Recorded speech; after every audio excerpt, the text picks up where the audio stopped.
Ne faites pas de la maison de mon Père une maison de tolérance.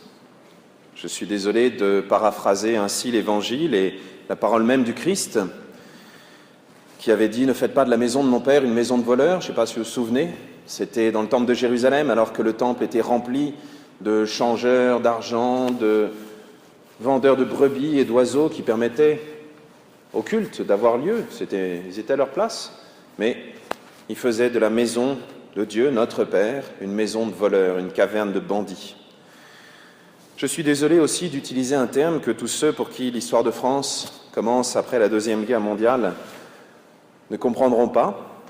Alors, une maison de tolérance, pour ceux qui ne sauraient pas ce que c'est, je suis désolé d'en parler en homélie, c'est ce que Saint Louis avait demandé, avait organisé, il avait demandé qu'elle soit située au bord de l'eau. Et si vous n'avez toujours pas compris, il s'agit d'une maison de prostituées. C'est comme ça qu'on appelait les maisons de prostitution, les maisons closes, jusqu'à ce qu'elles ferment en France, une maison de tolérance. Et aujourd'hui, nous avons ce mot-là à la bouche à toutes les occasions. Tolérance, tolérance, tolérance.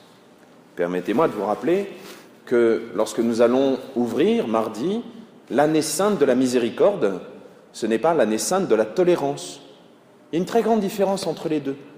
Et justement, c'est de ça que nous parle l'Évangile et nous parlent les textes aujourd'hui.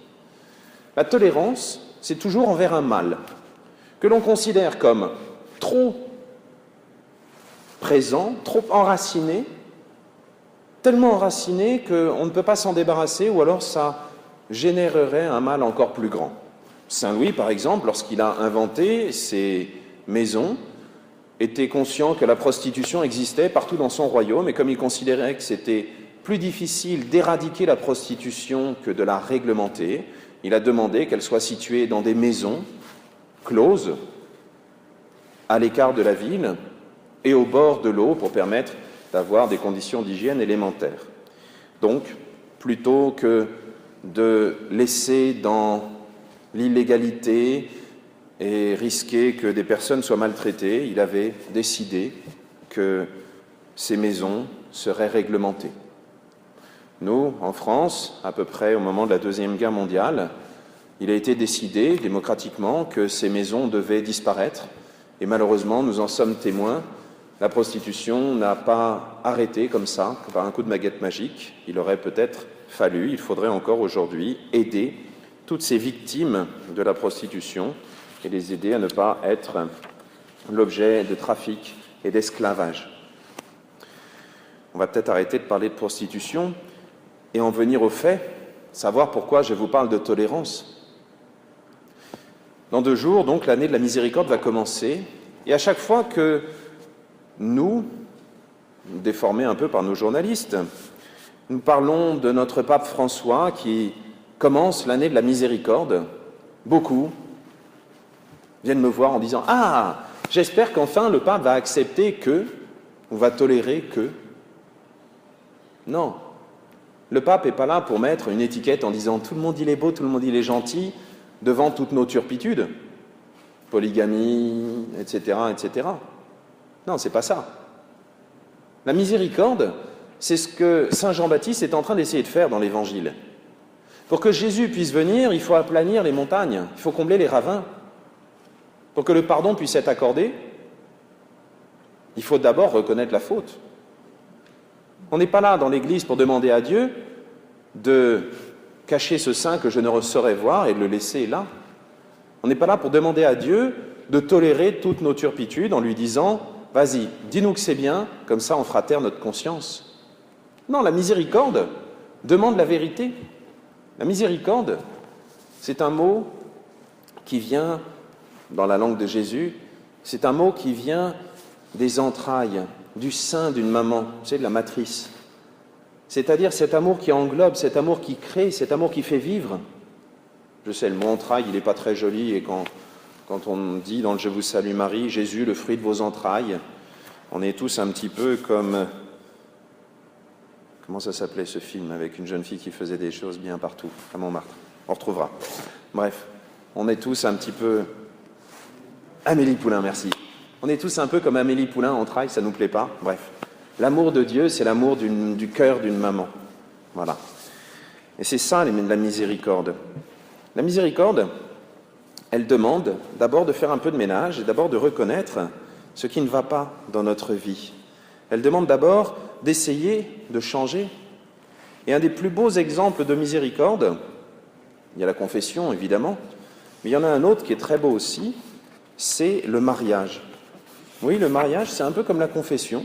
Je ne sais pas si vous avez déjà fait attention à ça, mais dans le mariage, on dit à l'autre qu'on l'accueille tout entier. Et on lui dit « Je te donne ma vie tout entière. Je t'accueille, toi, tout entier. Avec ton histoire, passée, avec tes qualités et tes défauts, présents, avec ton futur, que je ne connais pas, mais je t'accueille en entier. » C'est pour ça que le moment du mariage est un moment tellement important, parce que c'est un moment où on se donne totalement par-dessus tout. Alors quelquefois, ça réserve un petit peu de surprise, mais quand on donne,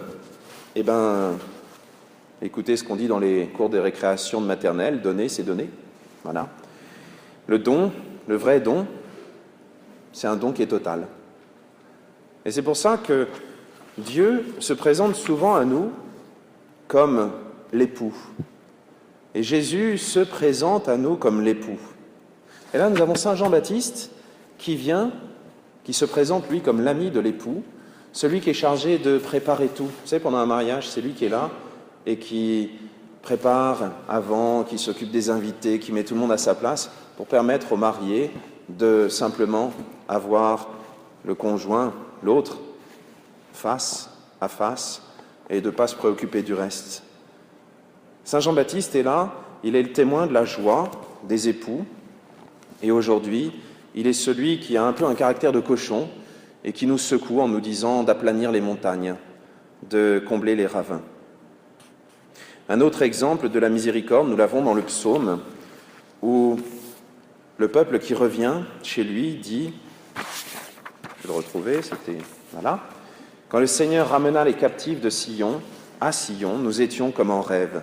Notre bouche était pleine de rire, nous poussions des cris de joie. » C'est ça la vraie miséricorde. C'est pas de dire à quelqu'un qui a été chassé de chez lui, dont la famille a été massacrée, la maison détruite, « Oh, on est de tout cœur avec toi. » Non, ça suffit pas. Ça suffit pas non plus de lui permettre de rester en vie. La vraie miséricorde, c'est celle du psaume, là, lui permettre de retourner chez lui et de reconstruire. Là, quand ils sont revenus, ils sont arrivés devant Jérusalem, Sion, la montagne de Sion, qui était complètement détruite, le temple était détruit, les murailles étaient mises par terre, et même s'ils étaient dans une situation qui n'était pas facile, eh bien, ils ont chanté la gloire de Dieu, Dieu qui les ramène et qui leur permet de reconstruire.